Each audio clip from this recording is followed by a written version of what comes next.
नमस्कार, मैं अंजलि मिश्रा। स्वागत है आपका हमारे चैनल पे।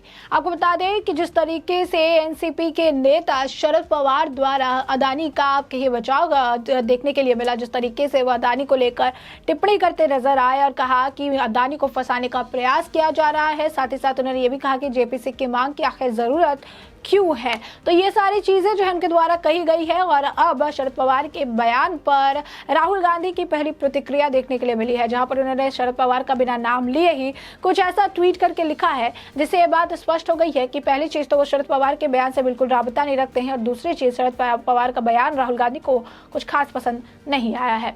तो ऐसे में राहुल गांधी का ट्वीट क्या है? सिर्फ राहुल गांधी ने ही इस पर आपको बता दें कई और नेताओं के भी रिएक्शन देखने के लिए मिल रहे हैं, लेकिन बात करेंगे सबसे पहले राहुल गांधी की। तो राहुल गांधी जो कि लगातार अदानी का मामला उठा रहे हैं, अदानी का मुद्दा उठाकर सरकार को घेरने का प्रयास कर रहे हैं और अब इस मामले को लेकर जहां एक तरफ शरद पवार द्वारा कहा गया कि क्या जरूरत है जेपीसी मांग की, अदानी को फंसाया जा रहा है, बाहर के संस्थान के खिलाफ जो है षड्यंत्र रच रही है। अब राहुल गांधी ने ट्वीट करके लिखा कि सच्चाई छुपाते हैं इसीलिए रोज भटकाते हैं, सवाल वही है अदानी की कंपनियों में 20,000 करोड़ बेनामी पैसा किसका है।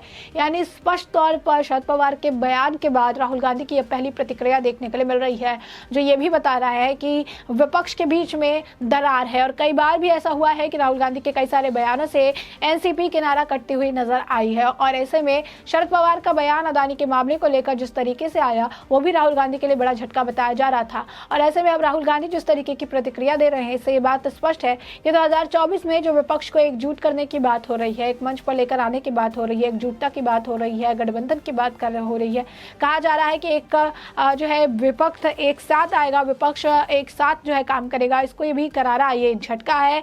यूं कहिए कि 2024 में विपक्ष को एक करने का जो सपना है वो भी बुरी तरीके से चकनाचूर होता हुआ नजर आ रहा है। ऐसे में आप देख सकते हैं कि शरद पवार के बयान के बाद ही तुरंत बाद ही राहुल गांधी का यह ट्वीट वो भी बिना किसी का नाम लिए बताता है कि अदानी के मामले पर राहुल गांधी अपनी बात जो है ऐसे ही आगे जो है लगातार रखते हुए नजर आएंगे और शरद पवार के बयान से उन्हें कुछ खास फर्क नहीं पड़ा है। और स्पष्ट तौर पर शरद पवार पर ही राहुल गांधी का ये निशाना है, जहां पर ये कह रही हैं कि सच्चाई छुपाते हैं इसलिए रोज भटकाते हैं, सवाल वही है।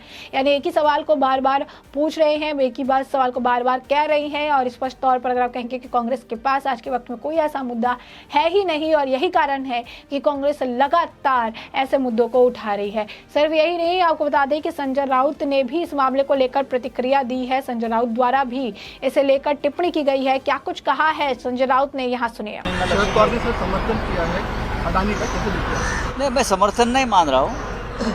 जरूर शरद पवार साहब की भूमिका गौतम अडानी और उनके ऊपर जो इल्ज़ाम लगे हैं आफ्टर हिडनबर्ग रिपोर्ट, उस बारे में उनकी बात कही।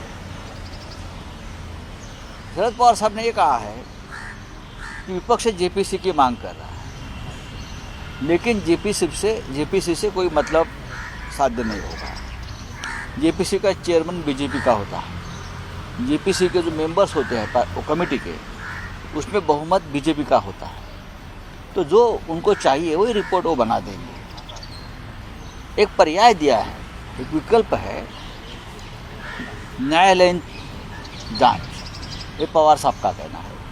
तो ठीक है, ये ममता बनर्जी हो या तृणमूल कांग्रेस या एनसीपी, अडानी के बारे में उनकी अलग राय है, हो सकती है अपनी राय, लेकिन उसका मतलब ये नहीं कि जो एकजुट है विपक्ष की उसमें कोई दरार आ जाए।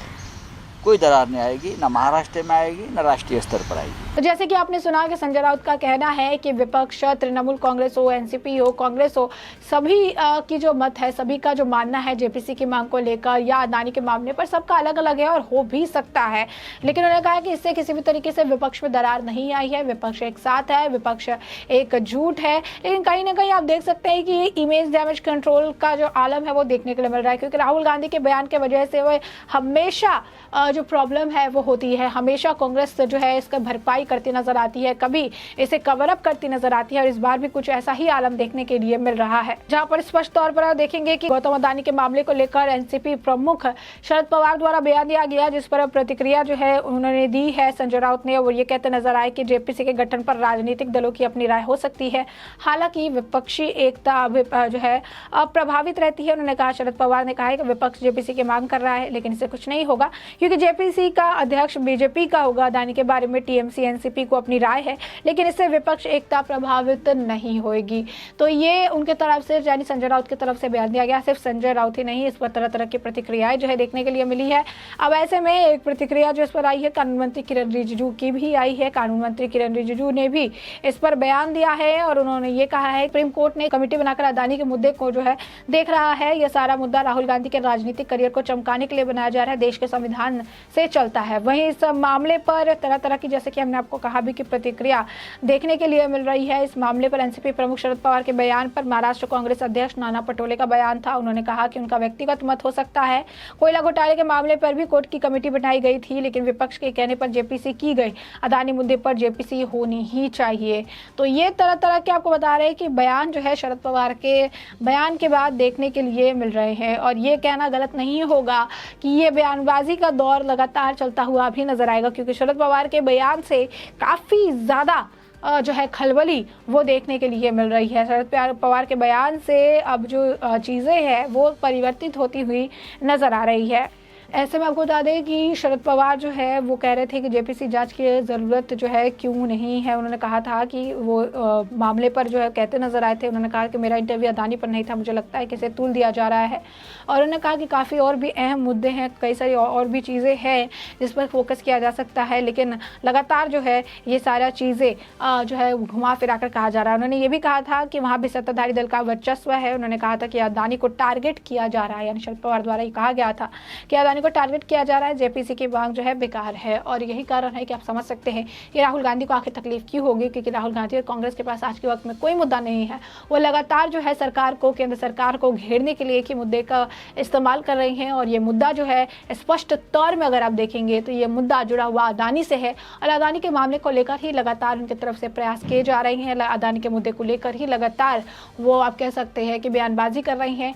और ऐसे में शरद पवार के बयान के बाद लोग कह रहे थे कि राहुल गांधी के लिए बड़ा झटका है, राहुल गांधी जो है इस पर क्या कहेंगे, क्योंकि शरद पवार भी अब कह रहे हैं कि अडानी का मुद्दा जो है बेकार है, उन पर प्रेशर जो है बाहर की संस्थानें जो है लगातार अडानी की इमेज को खराब करने का प्रयास कर रही है। और ऐसे में राहुल गांधी की पहली प्रतिक्रिया भी आ गई। राहुल गांधी ने बिना नाम लिए ही अपना जो है इंस्टेंस है वो क्लियर कर दिया कि वो अडानी के मामले पर ही बोलते रहेंगे, चाहे किसी को पसंद आए या ना आए। तो कहीं ना कहीं आप देख सकते हैं कि राहुल गांधी का जो बयान है, जिस तरीके से वो बयानबाजी कर रही है, जिस तरीके से चीज़ें कह रहे हैं या ट्वीट कर रहे हैं, ये आने वाले समय में विपक्ष में दरार का बड़ा कारण जो है वो बनता हुआ नजर आएगा। तो स्पष्ट तौर पर राहुल गांधी के जो है ट्वीट के बाद तरह तरह की अटकलें भी लगनी तेज हो गई है कि विपक्ष में दरार काफ़ी ज़्यादा हो गई है। वही संजय राउत जो है वो इस मामले पर आप कह सकते हैं एक तरह से उसको कवर अप करने का भी प्रयास करते नजर आए। तो ऐसे में हमने आपको ये पूरा मामला बड़े विस्तार से बताया है कि पूरा मामला क्या था, और अब इस पूरे मामले पर आपके भी जुड़ाए हो, हमें कमेंट सेक्शन में कमेंट करके ज़रूर साझा करें।